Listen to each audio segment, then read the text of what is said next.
You're listening to Women's Media Center Live with Robin Morgan.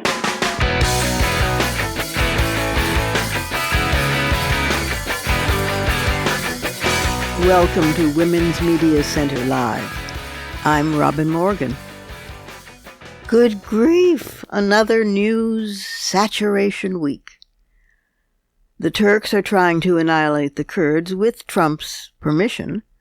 The Republicans are finally in an uproar over that, at least. The White House is shrugging at impeachment and saying, poof, we'll ignore it. We're not going to cooperate even if it were their choice. And it's not their choice.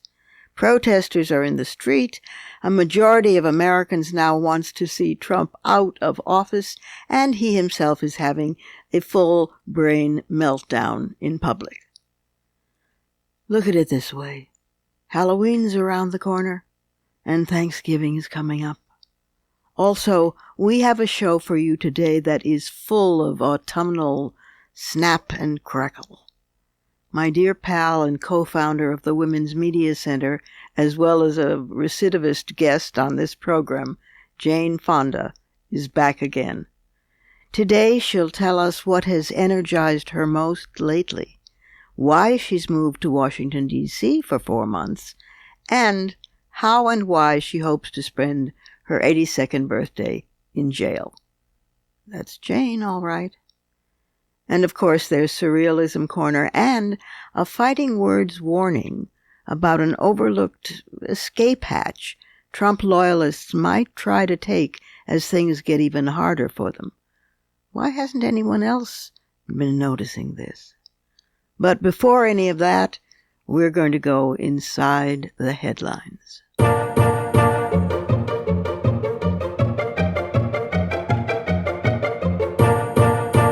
You know, there will come a time when impeachment's in full swing, and although we'll be totally surrounded all the time by Trump news, even more than we are now, I will not be able to keep this segment relatively a Trump-free zone, true to its title, Inside the Headlines.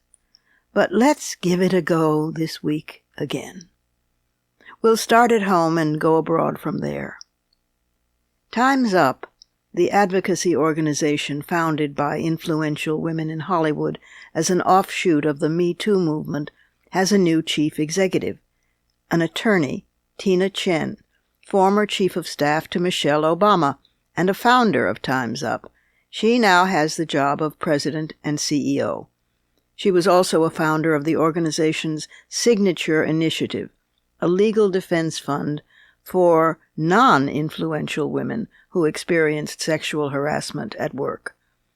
The fund, administered by the National Women's Law Center, has nearly 800 lawyers volunteering free or low-cost legal services and has so far connected more than 3,600 workers in dozens of industries to legal or to public relations support for sexual harassment cases, including farm workers, opera singers, wait staff, and FBI agents, and so far has raised more than $24 million in support of those women. The organization is also starting the Time's Up Impact Lab, focused on research and policies about sexual harassment and other forms of workplace discrimination. LPAC, that's capital LPAC, the political action organization dedicated to building the political power of lesbian women and the whole alphabet community, took a courageous, unprecedented step of stating joint support for Elizabeth Warren, Kamala Harris, and Amy Klobuchar for president. That is, for all the leading women contenders. They also applauded Pete Buttigieg for becoming the first viable gay presidential candidate, but firmly reiterated their belief that the women candidates will be best able to repair the damage done by Trump. This is a really gutsy feminist move, since all other gay and lesbian and alphabet rights organizations are endorsing Buttigieg. To my knowledge, at least, no other organization has endorsed all three leading women candidates on the basis of political judgment plus strong feminism. Well, I'm sure you'll write me if I'm wrong. The crisis in Kashmir is reaching catastrophic proportions. Kashmir itself, home to 8 million people, is a vast valley territory of plenty, whose temperate climate produces a cornucopia of agriculture: grains, vegetables, orchards, saffron, and, of course, Kashmir goats, and it has been lusted after by Pakistan, China, and India, and all countries in the region for millennia. Well, all that lush produce that was spilled forth has been reduced to famine, disease, and death now. On August 5th, India's Hindu supremacist government stripped the nation's only Muslim-majority state, Jammu and Kashmir, of the autonomy it had held since the 1940s, when Pakistan and India were first divided after British colonial rule. Hindu fundamentalist Indian Prime Minister Modi declared the territory to be cut in half, with each piece a federal enclave, and then, supposedly to keep the peace, he put the region under blockade. Indian security forces arrived and began arresting thousands, including all of Kashmir's leadership class, democratically elected representatives, teachers, students, artists, and intellectuals. Children as young as 8 and 9 are now in prison.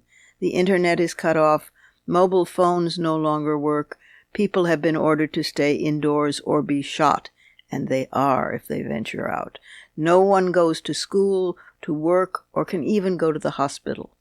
Exports and imports have been frozen, stopped. The great apple harvest lies rotting. Meanwhile, in the contagious madness of such situations, Kashmir's separatist militants are now attacking civilians in order to destroy any semblance of returning to normality. They recently shot family members of an apple trader, including a 5-year-old little girl. Pakistan vows revenge. Both India and Pakistan, remember, are plagued by fanatic religious fundamentalism, and both are nuclear armed. Meanwhile, in Hong Kong, democracy, in the shape of students and young people, fights for its life. The last time I was there happened to coincide with one of the many lantern festivals, this one bridging moon worship and ancestor tribute. The ancient Chinese belief in rejuvenation was associated with the moon and water, thus monthly moon water shed by women in menstruation. Women still give offerings to the moon at this festival and refuse to worship the kitchen gods.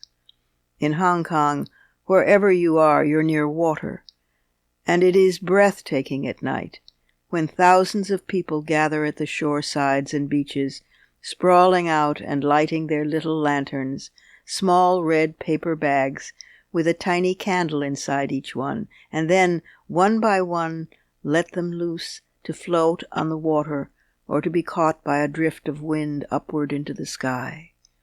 The heart asks, why can't life always be as beautiful as this?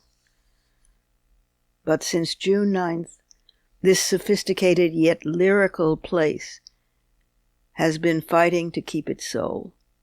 That day, more than 1 million, that's 1 in 7 Hong Kong residents, took to the streets in peaceful protest of a proposed law that would have allowed extraditions to mainland China. They were met by police beatings, tear gas, and mass arrests. Every weekend since, millions of Hong Kong people have demonstrated, with demands growing to include universal suffrage. One young woman, whose name is being kept secret from the police interrogators by demonstrators, was shot in the eye, at which point millions of students in solidarity began wearing eye patches. General strikes are becoming common, but after so many marches carrying signs reading, "Why is peaceful protest useless?" the militants have appeared, and now are setting fires across the city, bringing it to a halt. Last week a young man was shot in the chest. Kashmir, Hong Kong, two Shangri-Las of beauty turned into infernos. To keep our gaze fixed globally, even as we act locally, is neither simple nor reassuring, nor does it begin and end with the Kurds. But we do need some good news to warm our hearts so that we can fight on and change these tragedies abroad and at home. And here is a story to do just that. Argentinian feminists are tackling the tango. Liliana Fiorio's weekly dance fest in Buenos Aires is breaking all the rules. She began renting venues for her event by calling it La Furiosa, the livid woman, and she published a protocol to make tango halls less patriarchal, less dogmatic about gender roles, and more active against sexual harassment and assault. Quote, "Tango is a reflection of what is happening in our culture, and has allowed men to touch you when they want to, and if you complain, you're thought crazy." Close quote. That's said by Victoria Beitia, a tango dancer who is also part of what the activists call the tango feminist movement. Tango, the national symbol of Argentina, is the product of rhythms and traditions intersecting during the 18th and 19th centuries in poor districts in Buenos Aires, where European immigrants and formerly enslaved Africans lived. The Catholic Church labeled the dance lewd and transgressive, but it was widely adapted and embraced even as Buenos Aires became a cosmopolitan city. The lyrics are as dramatic as the dance, some, in fact, praising women's subjugation and physical violence against women. The dance reflects the lyrics, male dominant, with the women being treated, as one activist says, like rag dolls on the dance floor. Liliana Fiorio says, quote, "Feminist tango means being able to take ownership of a piece of heritage that is deeply ours, but has been accessible only to a segment of the population. As a woman, you realize you can lead and you can do it well. Over the years, I have helped many women struggle with the same thing." Close quote. Not that there isn't opposition, with tango traditionalists scoffing that women just want to overtake men and that same-sex people cannot possibly participate in tango. But Liliane Fiorio, who was once expelled from those traditional dance halls for trying to dance with a woman partner, has the last laugh, because the crowds at feminist tango are so much bigger than anywhere else.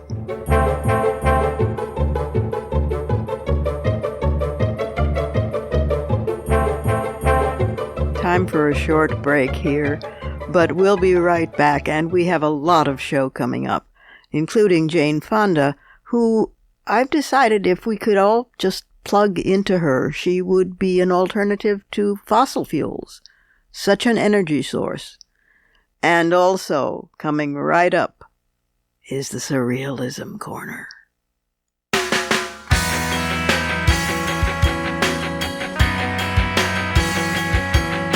Subscribe to this program on your favorite podcast platform and leave us a review. Follow us on Twitter at WMC Live, like our Facebook page at facebook.com/WMC Live, and visit us at WMCLive.com for more information about our show and our guests. You're listening to Women's Media Center Live with Robin Morgan.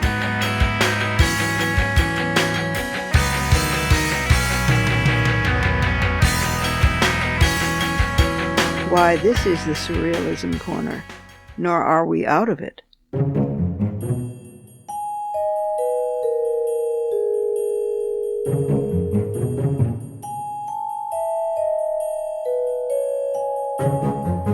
This requires considerable discipline. I'm not going into detail about how the Kurds didn't fight with us at Normandy, or why the judge presiding over a Trump case said, "Wow," twice when his lawyers, confronted with the precedent, set by Nixon surrendering the tapes, said that Nixon was wrong, and so was the Constitution. Wow! And I'm not going in depth on my great and unmatched wisdom tweet. I won't. Given the above, that I'm not going into, though, this item is particularly gladdening.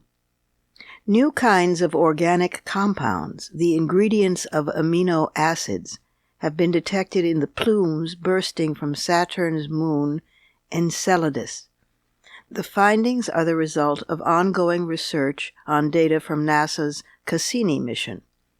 Powerful hydrothermal vents eject material from the core which mixes with water from the moon's massive subsurface ocean before it gets released into space as water vapor and as ice grains. Well, the newly discovered molecules condensed into the ice grains were determined to be nitrogen and oxygen-bearing compounds. On Earth, similar compounds are part of chemical reactions that produce amino acids, and amino acids are the building blocks of life. On our planet, hydrothermal vents on the ocean floor provide the energy that fuels the reactions.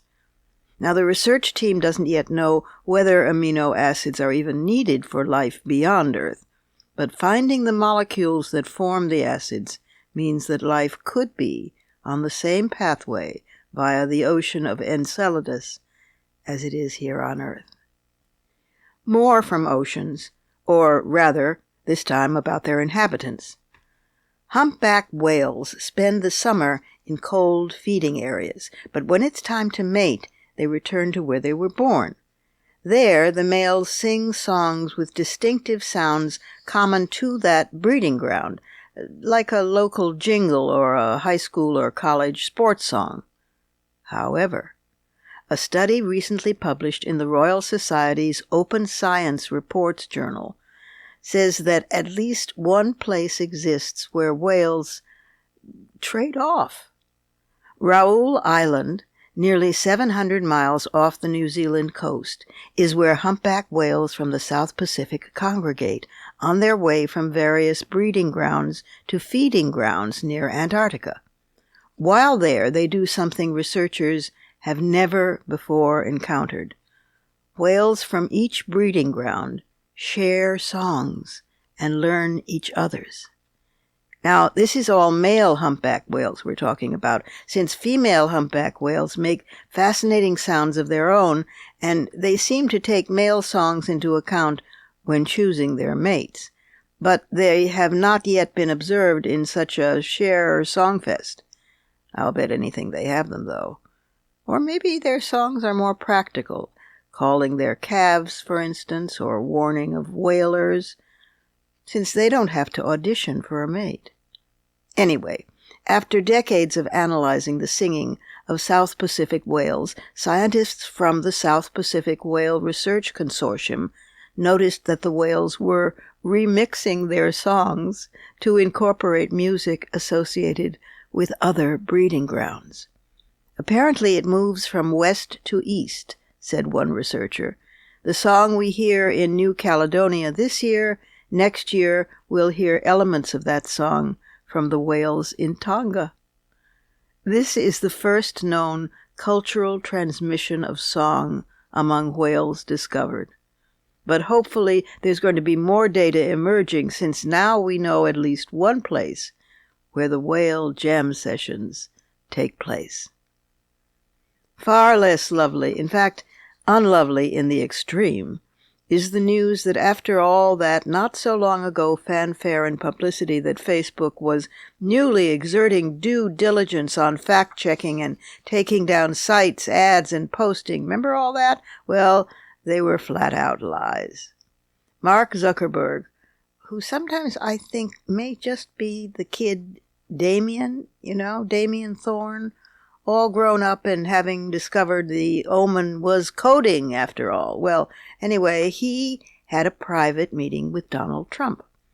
You see, Trump's campaigns, ads, postings, and commercials put millions of dollars, millions in Facebook's pocket.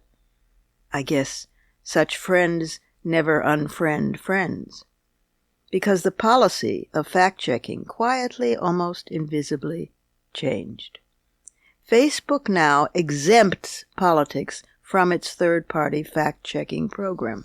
Now, running an ad so filled with propagandist lies that CNN refused to air it. No wonder Mark Zuckerberg detests Elizabeth Warren's position that Facebook and its brother, Big Brother, massive mega powers of supposed communication corporations that are more and more about intrusion, should be regulated. Exempting politics from fact-checking. Oh my God, surreal.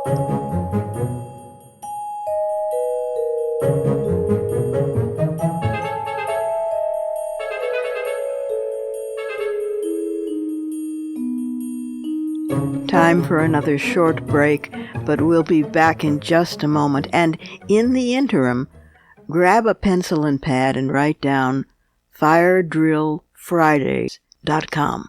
firedrillfridays.com. You'll be glad you did when you hear this next segment. Jane Fonda coming right up.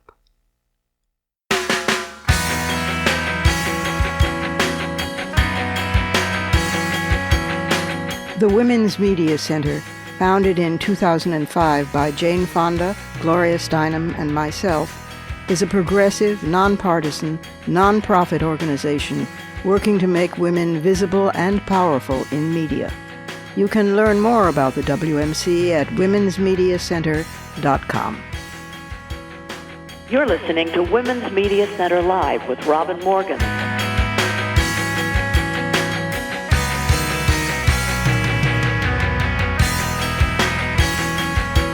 Now for the conversation. You know that old saying, who would you want to be in a foxhole with?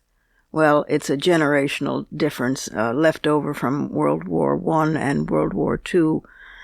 War is much more lethal than foxholes anymore. No place to hide now. But if I were ever to be in a foxhole, this is somebody I would definitely want there. She's an actor, a producer. She has a gazillion Oscars and Emmys and prizes of all kinds. She's an activist for years, anti-war, a feminist, transformed. She gives a whole new face to aging. She is a mother and a grandmother. She has survived 3 husbands, numerous lovers, and still standing. She gave an entire way of being in your body to American women and women around the world by producing the very first exercise videos for women, for their health. She has been around the world for causes. She's a co-founder of the Women's Media Center together with Gloria Steinem and myself. She's written books. She's been on Broadway. It's just ridiculous. Why do I keep listing these things? She's here today to talk about her newest venture, why she's moved to D.C., what she's doing now, and why she's a fierce octogenarian. My pal, my dear pal, Jane Fonda. Jane, dear Jane, welcome back. Welcome back from the road. From the road. Good to hear your voice again, dearest Robin. So I'm just going to turn you loose on Fire Drill Fridays and on the fact that you're moving to D.C. for a couple of months. Oh, I'm here. I moved. You already did it. The other day somebody said to me, my God, she's doing this now. I know you've been all over the press with this. And they said, it's amazing for an octogenarian. And I said, she's not an octogenarian. She is an eternitarian. So that's that's what you are now. Go for it. Well, I was getting very depressed, actually, understanding that the crisis is here. We're right smack dab in it, and that I wasn't doing enough. And over the Labor Day weekend, I read Naomi Klein's new book, which is called On Fire, The Burning Case for a Green New Deal.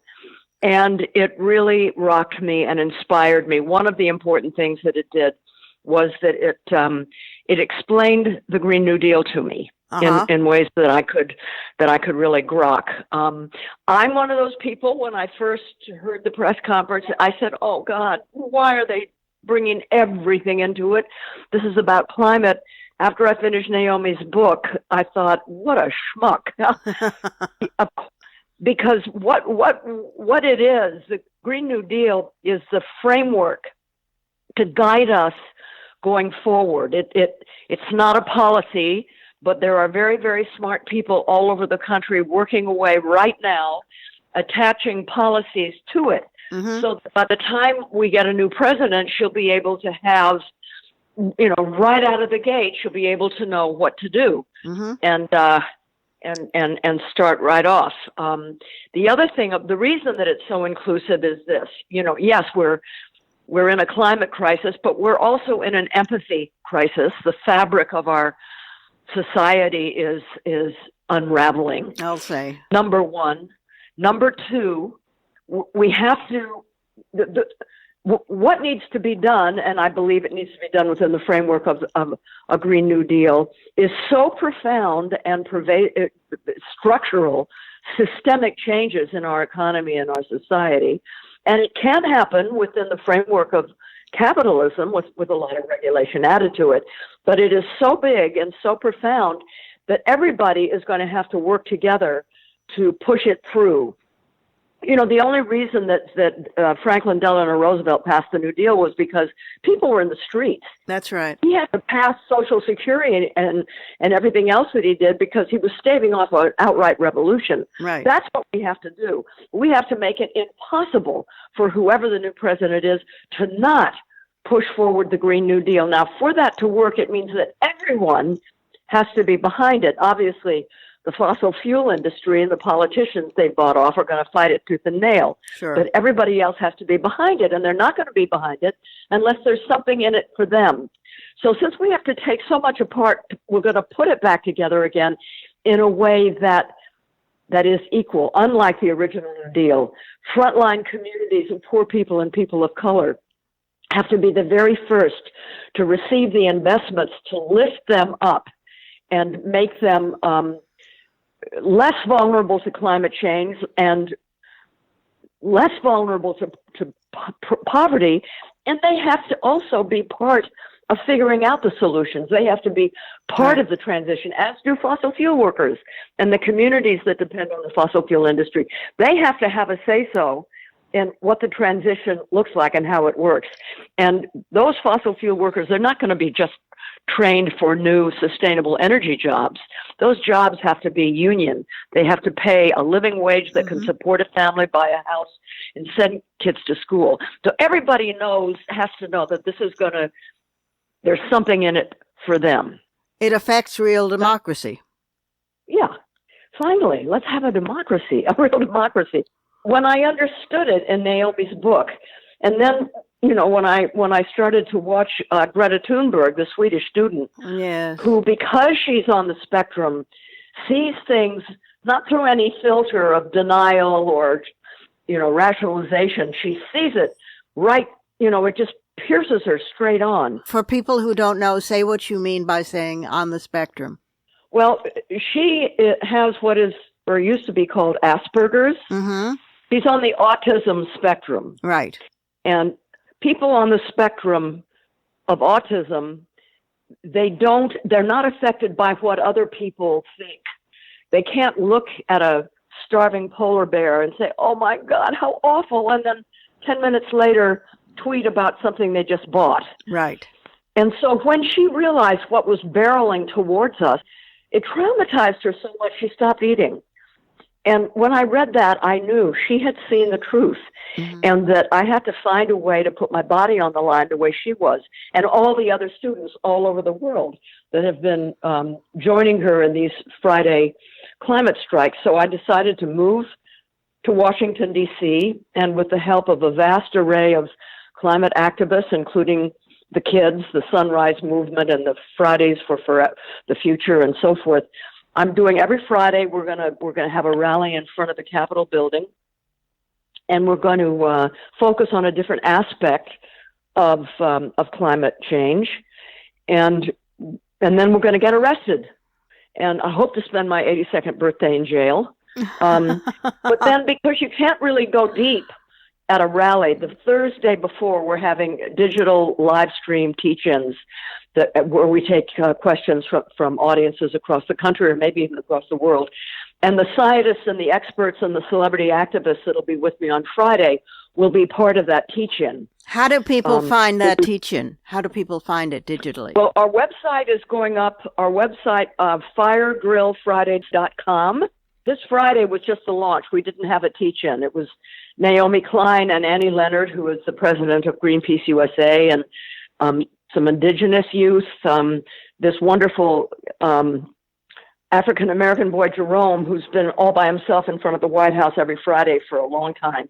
He's going to be with us because it's really, I'm standing beside the youth and trying to lift up their messages. So we're working very, very close together.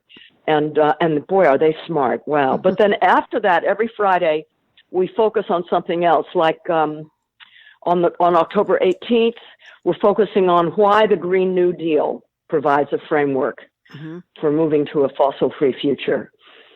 And then on the 25th of October, we do oceans. And Ted Danson and other scientists are coming in to focus on that. November 1st, it's women and climate change. Wow. And we have some fantastic women coming from New Orleans, and Eve Ensler is coming, and some poets, and Catherine Keener, and it's going to be great. And then November 8th, it's war and the military and climate. And November 15th, it's environmental justice. And November 22nd is fresh water. Yeah. And so it goes till the middle of January. We're doing food justice and agriculture, jobs and a just transition, migration and human rights, climate and health, forests, and so forth. Yeah, this is just absolutely brilliant. And the Fire Drill Fridays are there's a Thursday teach-in, which people can at 7:00 at night. Then they can access that from the website. And then if they're anywhere in the neighborhood of D.C., they can attend in person on the actual Fridays when in front of Congress. God knows it needs it. Oh, wow. This is incredible, Jane. We're trying to keep alive the momentum that was created by the students. Yes. It's exciting what's happening. I mean, I think we've reached a point now where it's a tipping point, I think. I think so. I mean, and there's so much going on in any direction that you look. Right. But it's also very true that none of these things, I mean, even as we speak, the Turks are bombing the Kurds. I mean, the world is going crazy. But we're moving ahead on impeachment, and the White House is trying to ignore it as if it just didn't. Well, we're not going to do impeachment. That's just too bad for you, world and democracy. But without women and water and reality and the planet, there is no moving ahead on any of these fronts. This is the biggest thing at stake because it's our only spaceship.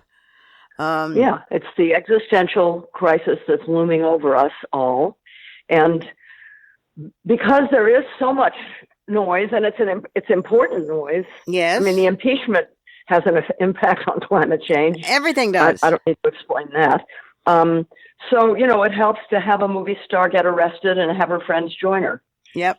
To keep the climate crisis on the front line. Well, by this time, I think you're more than a movie star. I think you're an epic figure. I think you're Mother Courage. And also your Mother Courage crossed with the Energizer Bunny. That makes for a strange image, but nonetheless, that's who you are. You're also doing the Progressive Strategy Summit on the 25th of October, aren't you? Yeah, I called Pramila to tell her what I was doing because she's a friend, Pramila Jayapal, the congresswoman from Washington State, yes, and she's she wonderful. had me invited to speak at the Progressive Caucus, the Congressional Progressive Caucus. So yes, I will be there. But it's also organizers and grassroots activists, and I mean, and influential people and Congress people and so forth. So you're hitting on all sixes. This does not mean my listeners will be upset if I don't ask. This does not mean the end of Grace and Frankie. No. Well, I met with Ted Sarandos, who is the head of Netflix, and I said, Ted, this is what I want to do. Can you give me a year's hiatus so I can do it for a year? Mm-hmm. And he said he would try. But then he told me I can't do it because of everybody's contracts. It's too complicated. So I have to stop middle of January to go back to work on Grace and Frankie. And I'm perfectly happy about that, but I would have liked to do it, what I'm doing, for a year. Well, you'll just have to spread yourself thin and do that for a while and then come back. I'm afraid that the crisis will still be waiting. I'll come back afterwards. You're amazing. You're just absolutely amazing. So, Fire Drill Friday, 11 a.m. in front of the Capitol. Those Congress people need their spines stiffened. They're beginning. They are. And this involves pretty much every environmental group from Greenpeace on through, women's groups and civil rights groups and you name it. Rainforest Action, Climate Action Network, Oil Change International, League of Conservation Voters, Friends of the Earth, you name it. Mm.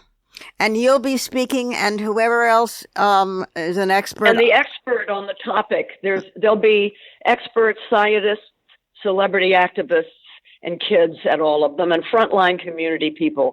That means people representing communities that are the most vulnerable to climate change. Like yesterday, I was in Lowndes County, Montgomery, where sewer is coming right in the backyards up to the ground because of all the rain, for example, you know? Yeah. And the counties in California that are going up in flame, and the low-lying counties, and the shore counties, my God, and and of course, globally, we've only just begun to touch the refugee and migrant problem because we haven't even begun to really see climate refugees yet. Well, actually, a lot of the refugees are climate refugees. Yes, they're fleeing drought. We just don't know it. That's right. They're fleeing drought and fallow fields, but it's going to get much worse. Oh, it's going to be by the millions and millions, climate refugees, mass migration. And we have to figure out how to deal with this. If we don't, if those people who don't like refugees should understand that, then we have to stop climate change. Yes. Well, we have to stop climate change in order to do anything else, because otherwise we don't have a climate. Have you ever been able to figure out, just as an aside philosophically, even though there seems little time for philosophy, how they can be so blind? They have children too. How they can deny so flatly? How do they do it? I think what we're staring at is late-stage capitalism, where people are so greedy, and the public sphere has been wiped off the face of the earth in their minds. All that matters is them and their wealth, even more than their families, I guess. Yeah. If they think they're immune, and by they, I just want to clarify, we're talking about the fossil fuel industry, not the workers, right? But the people who run the companies and the politicians they bought off. What just makes me so angry, my throat closes up. The fossil fuel industry with their scientists knew 30 years ago what they were doing. They knew they were poisoning the environment, and they lied about it, and they hoodwinked us. To this day, they're lying about it. Had we known what was known 30 years ago and started to act, the transition off of fossil fuels could have been incremental. Yes. It could have been a moderate, but it's too late for moderation now. That's what's so important about a Green New Deal is this is the kind of thing that has to happen. It is profound, and it's going to take every single one of us. They did the same thing with tobacco. That's true. Except that tobacco only affected people who smoked. That's correct, and those immediately around them. This is grandchild. People who had nothing to do with what we're facing, and what we're not just facing. We're smack dab in the middle of it. We're in the middle of it. Yeah, I mean, I think one of the things And since we're both co-founders of the Women's Media Center, we're behind this. I mean, one of the things is that media, every time it covers a fire, the raging fires in California, or it covers floods, or it covers unusually strong storms that, my goodness, Category 5 hurricanes happening more and more and more. It should link that. It should it should connect the dots and link that to this is climate change. This is climate change, that we are in it now. Yeah. Yeah. Oh, well, exactly. I love you, and I love you even more for doing all of this. And take care of yourself. And it's comforting to have you on the East Coast, even if you're not in New York.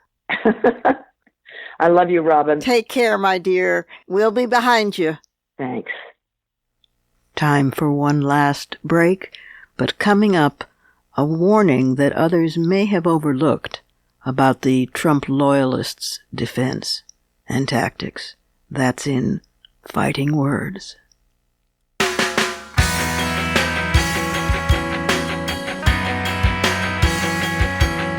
For the smartest talk about news, politics, sex, books, religion, race, and more, it's Women's Media Center Live with Robin Morgan. Audacious, witty, provocative, informative, and fun. It's Women's Media Center Live with Robin Morgan. Talk radio with a brain. This week's Fighting Words is a heads-up alert. Then again, you might well say, when is it not?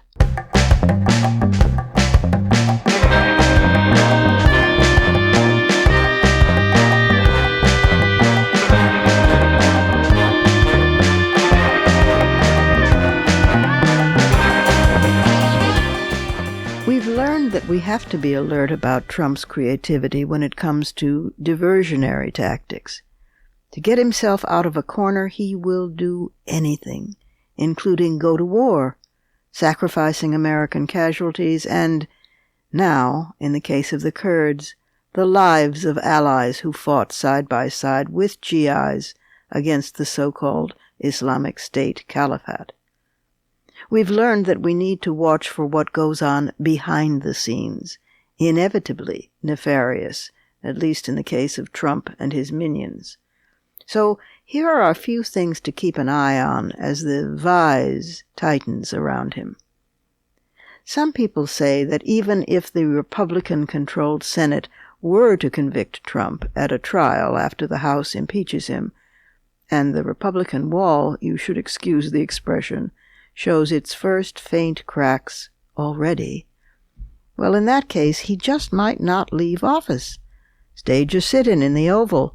Dare the nation to come with troops and remove him. But the people saying this are almost always people trying to convince us of the uselessness of impeaching him in the first place. And that he'll never ever leave argument has holes shot in it by Barbara A. Ress, the engineer who worked closely with Trump for 18 years.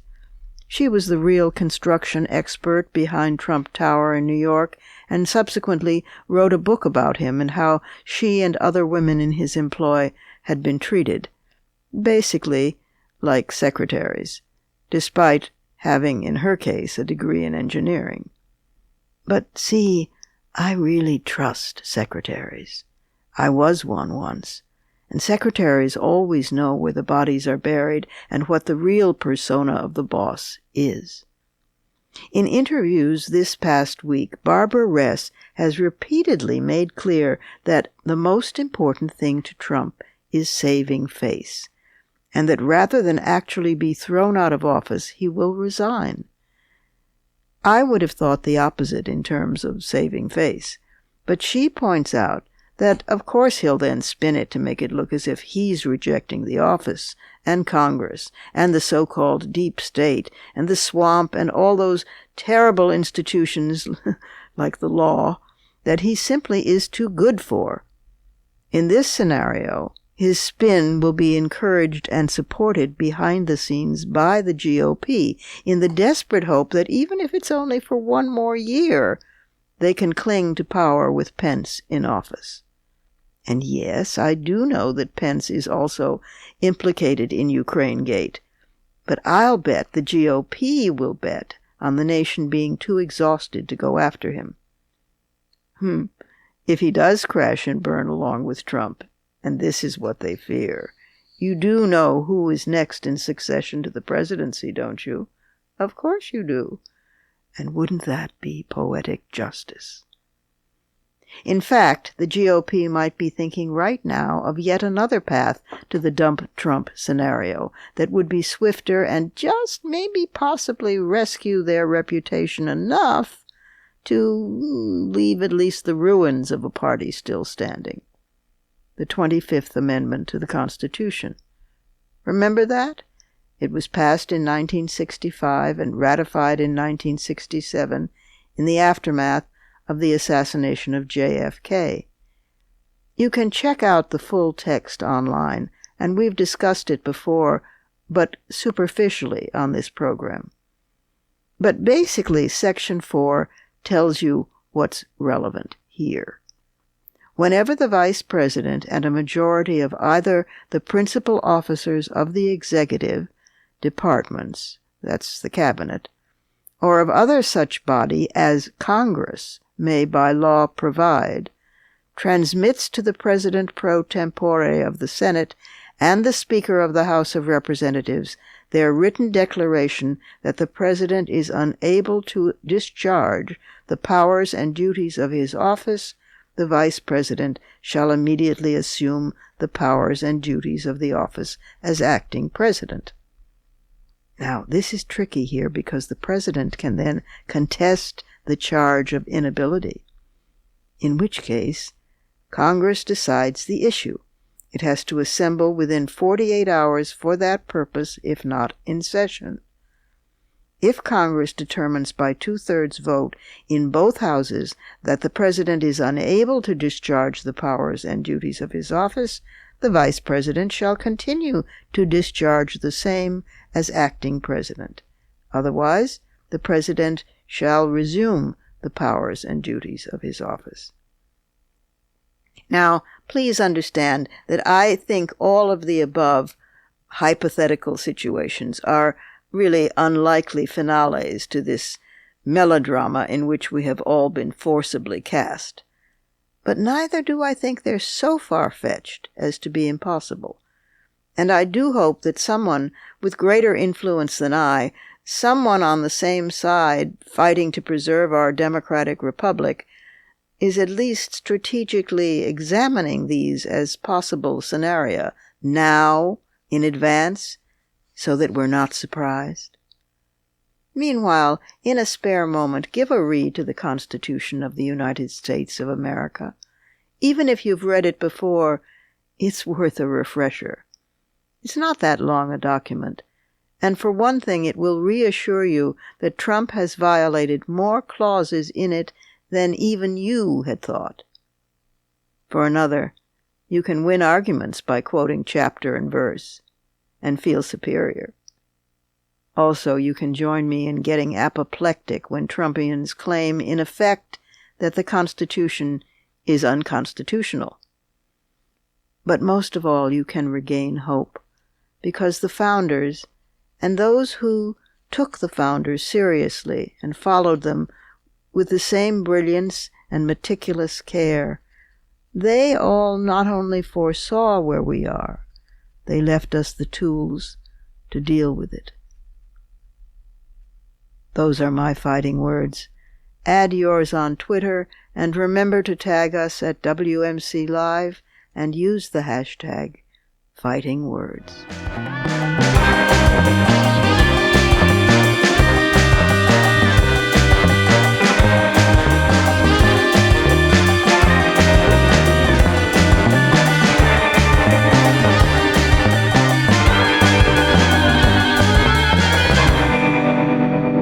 And that's our show for this week. You can follow me on Twitter, Facebook, and now on Instagram at @TheRobinMorgan. And you can check out my blog at robinmorgan.net, find my latest book, Dark Matter, wherever books are sold, and you can pre-order my forthcoming brand new novel in a few weeks. It'll be out, Parallax. Opinions expressed on this program do not necessarily represent the Women's Media Center. Here's the family for Women's Media Center Live. Executive producer as well as founding and sustaining sponsor, Regina K. Scully. WMC president and co-executive producer of this program, Julie Burton. I'm Robin Morgan, your producer and host. Thank you for being with us. Who knows what will have happened by the next time we meet? So be sure to join us then on Women's Media Center Live.